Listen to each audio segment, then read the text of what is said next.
تو ان کی بڑی ہمشیرہ تھی، بہت نیک تھی، بوڑھی ہو کے فوت ہوئی، شادی بھی نہ ہو سکی، تو وہ پڑھاتی تھی بچوں کو۔ تو میں ان کے ہاں جاتا تھا، پڑھتا نہیں تھا، جاتا تھا۔ ہمارے ایک بچہ ہوتا تھا، کبھی اس کی تختی دینے، کبھی اس کا قاعدہ دینے میں جاتا تھا۔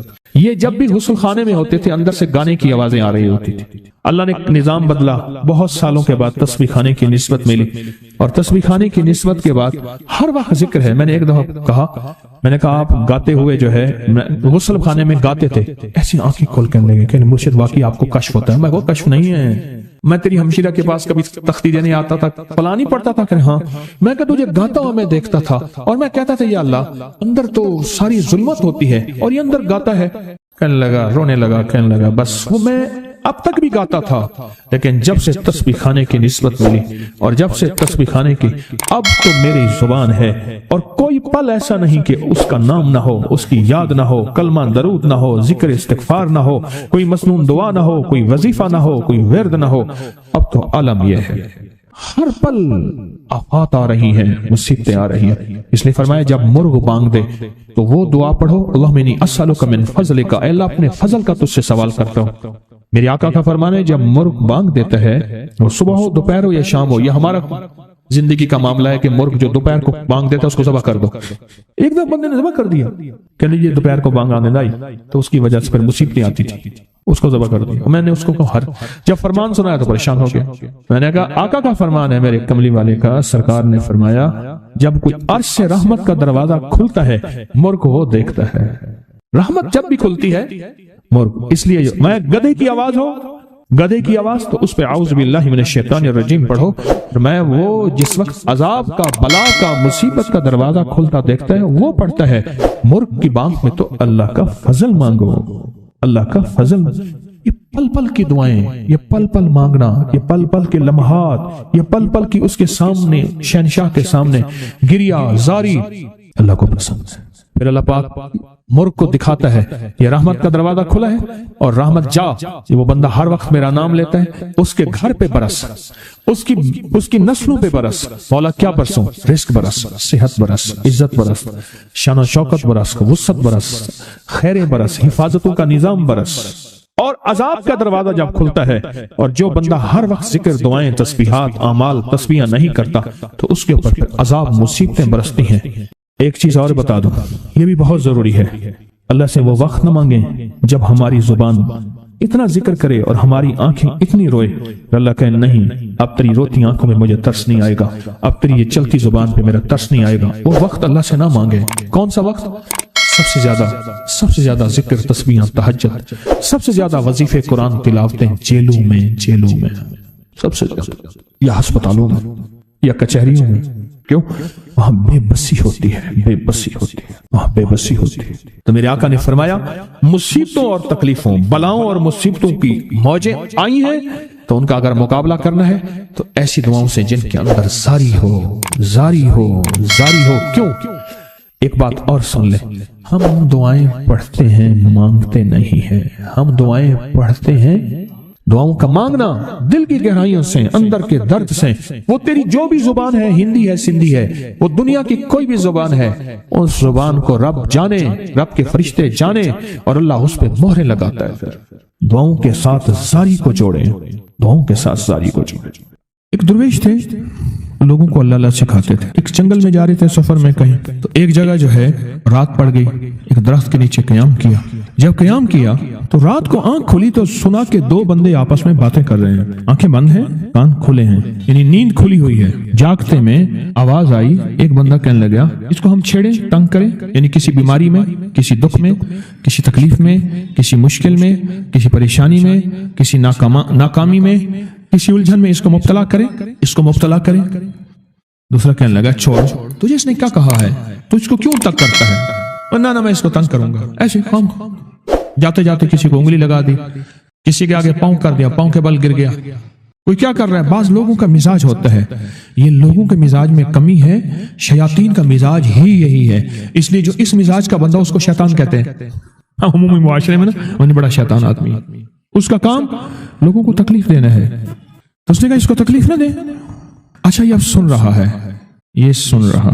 اس نے کیا کیا؟ دل ہی دل میں شہد اللہ انہ لا الہ الا، یہ قرآن پاک کی 2 آیتیں ہیں بغیر حساب تک انمول خزانے میں، قرآن پاک کی آیت ہے. یہ اس نے دل ہی دل میں پڑھ لی، بس ایک دفعہ پڑھ لی دل ہی دل میں. جب دل ہی دل میں اس نے پڑھ لی، دل ہی دل میں، جب دل ہی دل میں اس نے پڑھ لی. اب دوسرا کہتا ہے جو نیک تھا، شریف تھا، ایک شریر تھا، انہوں نے کہا اب بتا، تیری اور میری ذمہ داری ڈیوٹی لگ گئی ہے، صبح تک کسی حفاظت کرے. تجھے کہا تھا نہ چھیڑے اس کو، اب تیری میری ذمہ داری لگ گئی ہے کہ صبح تک کس کی حفاظت کرے. اس نے کیا کیا؟ بے بس تھا. 2 جنات ہیں، ایک شریف ہے، ایک شریر ہے، اور مجھے تکلیف دینا چاہتے ہیں، کیا کریں؟ اس نے فوراً اس ہستی کو پکارا جس نے اس نے کہا تھا اماں. اس نے فوراً اس ہستی کو پکارا جس کے ہاتھ میں کائنات کے سارے راز، طاقتیں، قوتیں ہیں. اس ہستی نے کیا کیا؟ اب ان کی ڈیوٹی لگا دے، اب ان کی ذمہ داری لگا دے کہ صبح تک اس کی حفاظت کریں جب تک وہ نہ جاگے. پہلے دن سے ہمارے ساتھ دشمنی کا فیصلہ ہے، پہلے دن سے ہمارے ساتھ دشمنی کا فیصلہ ہے، پہلے دن سے، اور وہ فیصلہ ہو کے رہا ہے، اور اس کی وجہ سے ہم تکلیفوں، پریشانیوں، نقصانوں اور مسائل میں چلے آ رہے ہیں. اب اس کا تحفظ کیا ہے؟ اس کی حفاظت کیا ہے؟ کیا کریں؟ ایک خود لڑیں، ہواؤں سے لڑنا. ہمارے یہاں ایک مائی تھی، اس کا بیٹا تھا، کہنے لگا میرا پتر ہر وقت ہوائی نہ لڑ دے. ہر بندے سے لڑتا ہے، ہواؤں سے بھی لڑتا ہے سارا دن. تو ہوا سے کون لڑے گا؟ ہم خود کہتے ہیں ہوائی چیزیں، جنات کا نام ہم نے ہوائی چیزیں بھی رکھا ہوا ہے کہ ایسی چیزیں جو ہوا کی جھونکے کی طرح نظر نہیں آتی. ہمارے معاشرے میں جنات کو ہوائی چیزیں بھی، اوپر کی چیزیں بھی کہا جاتا ہے، ہوائی چیزیں بھی کہا جاتا ہے. ہوا سے کون لڑ سکتا ہے؟ بے بس ہیں ہم بے بس ہیں، ہم نہیں لڑ سکتے. ایسی طاقت کو لے آئیں، ایسی طاقت کو لے آئیں جو لڑ سکتی ہے، اور وہ اللہ ہے، اور اس کی طاقت ہے، اور اس کی قوت ہے، اور اس کا 100% جمال ہے، جلال ہے، عزت ہے، عظمت ہے، وقار ہے، شان و شوکت ہے. وہ طاقت ہے جو لڑ سکتی ہے، کوئی نہیں لڑ سکتا. یاد رکھنا، جنات شیاطین سے کوئی نہیں لڑ سکتا. میری بھی زندگی گزری ہے روحانیت کی دنیا میں طالب علم کی حیثیت سے. وہ جن تابع وغیرہ نہیں ہے، لیکن ان سے لڑ کوئی نہیں سکتا. ان سے اگر اللہ کی مدد ساتھ نہیں ہے، اور اللہ کے نام کی طاقت اور ڈھال ساتھ نہیں ہے، ان سے کوئی نہیں لڑ سکتا. اور نہ لڑنے کی کوشش کرنا. اللہ کی مدد، یہ آیت الکرسی کیا ہے؟ یہ ساری اللہ کی مدد ہے، اللہ کی منت اور خوشامد ہے. ترجمہ اٹھا کے دیکھ، یہ آیت الکرسی ساری میری اللہ کی منت اور خوشامد ہے. اللہ لا الہ الا هو الحی القیوم. مولا تیرے علاوہ ہے ہی کوئی نہیں. لا الہ الا الحی، تو ہمیشہ زندہ ہے، موت نہیں. القیوم، سب مٹ جائیں گے تو قائم ہے. لا تاخذہ سنہ، اے مولا تو وہ ہستی ہے جسے نہ نیند آئے نہ اونگ آئے. ولا نوم، لہو ما فی السماوات و ما فی الارض، ساری کائنات، ساری زمینیں، سارے آسمان مولا تیرے ہی ہیں، حکومت تیرے پاس ہے. من ذا الذی یشفع عندہ الا بإذنہ، کون ہے جو سفارش کرے؟ تیرا امر ہوگا تو سفارش ہوگی. تیری حکومت، طاقت کے سامنے کوئی بندہ نہ ہل سکے، نہ آنکھ اٹھا سکے. یعلم ما بین ایدیہم وما خلفہم، تو ہمارا پچھلا ڈیٹا بھی جانتا ہے، تو ہمارا اگلا ڈیٹا بھی جانتا ہے. ہماری پچھلی کیمرے کی ساری ریکارڈنگ تیرے پاس ہے، ہماری اندھیرے اجالے تیرے پاس ہیں، ہماری صبح شامیں تیرے پاس ہیں، ہمارے دل کے تصورات تیرے پاس ہیں، دل کی سوچیں اور خیالات تیرے پاس ہیں. ولا یحیطون بشیء، اور تیری طاقت ہر کسی پہ غالب ہے، احاطہ کیا ہوا ہے. الا بما من علم، الا بس تیرے علم میں ہے. وسع کرسی، تیری کرسی بڑی وسیع ہے، تیرا اقتدار بڑا وسیع ہے، تیری حکومت بڑی وسیع ہے. تیرے پاس کئی سکندر آئے اور گئے، کئی سکندر آئے اور گئے. میں خوارزم میں گیا، وہاں بخارا سے آگے، بہت آگے، وہاں کا سفر تھا جہاز کا، بہت آگے، وہاں کئی میلوں میل. وہاں ایک شہر تھا، اس کا نام تھا نوراتا. شیخ ابو الحسن نوری رحمت اللہ علیہ، ہمارے بڑوں کی کتابوں میں ان کے تذکرے آتے ہیں. ان کا وہاں مزار تھا، اور لوگ ان کے ہاں آ کے 9 راتیں گزارتے تھے، اور وہ اللہ اللہ سکھاتے تھے. یہ بڑوں کے ہوتے تھے. جیسے سال کے بعد، یہ بھی آج راز بتا دوں، سال کے بعد بزرگ ہر کونے، ہر کریے، ہر گوشے میں نکل جاتے تھے، لوگوں کو اللہ اللہ سکھاتے تھے. ایک جگہ مخصوص ہوتی تھی